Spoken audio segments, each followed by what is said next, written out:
Bafethu nginamukela kuyona i-channel you. Please don't forget to subscribe and also like this video. We talk about indaba kaNgizwe Mchunu. Ngizirelaxele, minding my own business, and then boom, awu nalo udaba lukaMchunu.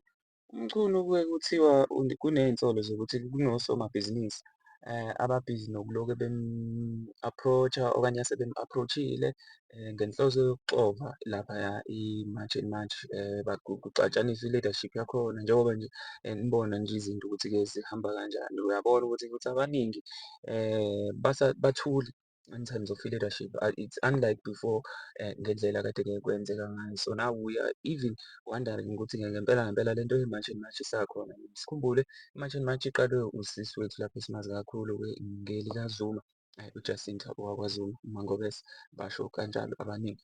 So I'm just wondering ukuthi what exactly is happening.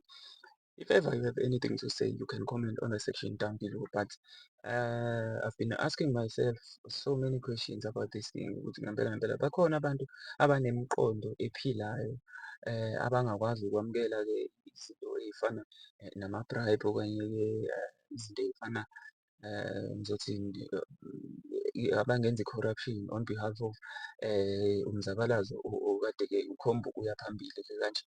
If ever ukuthi lezi iy'nsolo ziyiqiniso, kuhle vele ukuthi uMancengwane athi ukushenxa ahlehle ngoba leyo nto leyo ibeka ikakhulukazi-ke i-March and March engcupheni yokuthi-ke ingabe isathembeka.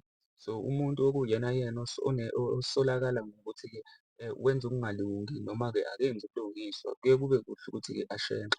Njengoba nibona nje futhi-ke ningalivakashela nekhasi lakhe uMangobese. Lezi ndaba nje ngiyazibona zilokhu ziya ngokuya lapha ku-social media ziyasabalala, ikakhulukazi mawungabheka futhi nepheji lika-King Zoso. Naye uKing Zoso lo uyakubalula impela ukuthi angathi uMancengwane uyashenxa noma uyashenxiswa kahle kahle-ke ekuthenini aqhubeke nokuzabalaza kanye nayo i-March and March ngoba esolakala. Bafowethu, I hope we have to continue or I hope we will continue supporting March and March due to izinto ezinhle ekhomba ukuthi-ke iyazenza futhi-ke iyinhloso kahle kahle-ke enazo ngeNingizimu Afrika. Ake bafowethu-ke sigunge la kwi-comment section sizwe uvo lwakho ukuthi wena